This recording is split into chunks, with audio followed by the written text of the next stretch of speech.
Howdy. Welcome back to Dion Talk. The purpose of my content is to help the average individual realize that you can reach financial freedom, make work completely optional, in 10 years or less, even if you're not starting from the best position. Today, I'm going to dive into negotiation, something you'll use with sellers, agents, lenders, tenants, basically everyone except your dog. Even then, you'll probably negotiate treat limits. But here's the catch. Most people only focus on one part of negotiation. Some go a little deeper and get to level 2. Almost nobody gets to level 3. And if you do, you might as well wear a cape because you're about to become a negotiation superhero.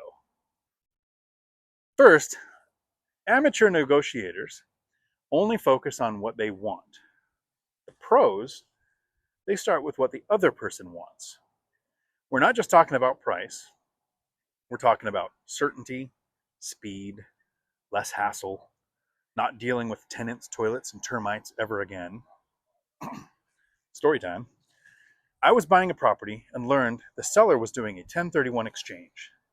That's where investors play hot potato with their profits to avoid taxes. Legally.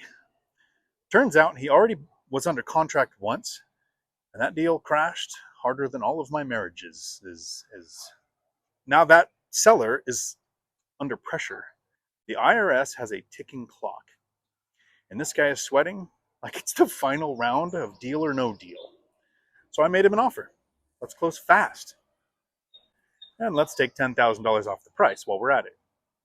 And he took it because for him, getting the deal done fast was worth more than fighting for every penny.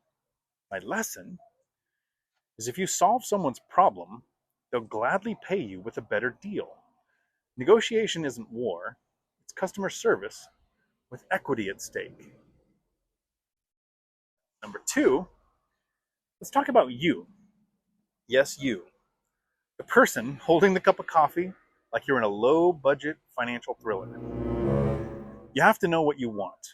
And more importantly, you need to say it out loud. Too many people go into negotiations like they're in an episode of Survivor. I'm not telling them what I want. I'm going to keep it secret. I got to play the game. Spoiler alert. That's not a strategy. That's how you accidentally end up buying a fourplex you hate in a city you can't spell. Instead, say what you want. Be honest. Be clear. Be human. Here's an example. I've said to sellers before, look, I'm an investor. I'm trying to buy a rental that cash flows.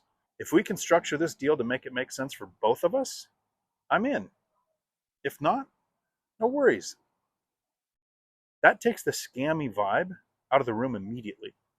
Suddenly, they're not wondering if you're going to hit them with a fake wire transfer or a cash offer that involves a paper bag. People want certainty. And when you say what you're after, they relax. Now it feels like teamwork, not combat. Transparency builds trust, and trust builds better deals. All right, now we enter level 3. This is where the rookies tap out and the pros lean in.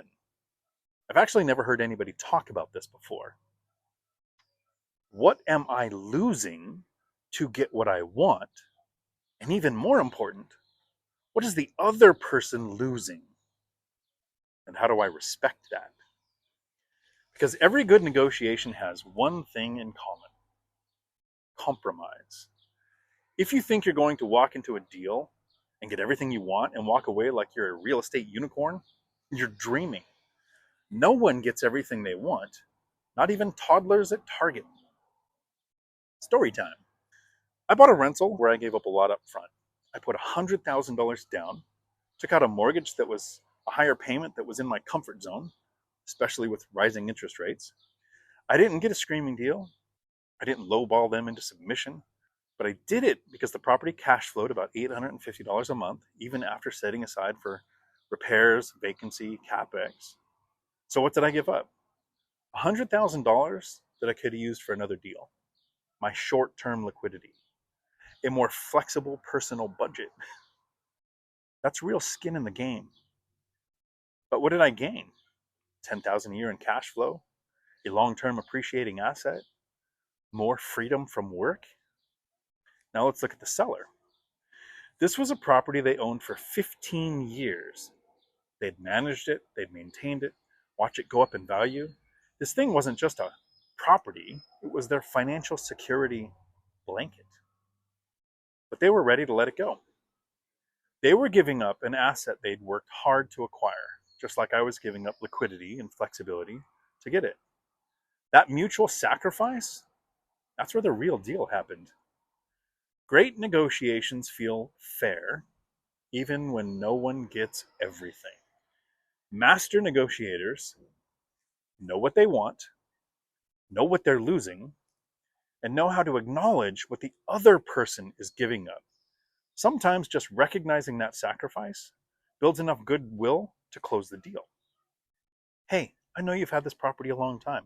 I respect the work that you put into it. I want to make sure this deal makes sense for both of us. That's the mindset of a master negotiator. So to recap, know what they want, know what you want. More importantly, let them know what you want. Know what both of you are losing. If you're only focused on yourself, you're a rookie. If you focus on both sides, you'll start closing deals. But if you understand that give and take dance, that's when you become a negotiation ninja in a buy and hold cape. Now, drop a comment below. What's the weirdest thing you've negotiated or the best thing you've ever negotiated in a deal? Don't forget to like, subscribe, and share this video with somebody who still thinks negotiation is screaming, take it or leave it. And remember, you will be alive in 5 years. Start negotiating like it. We're sorry, the number you have dialed is not in service at this time. And let's take $10,000 off the price while we're at it. And he took it. Because for him, getting... Shut up!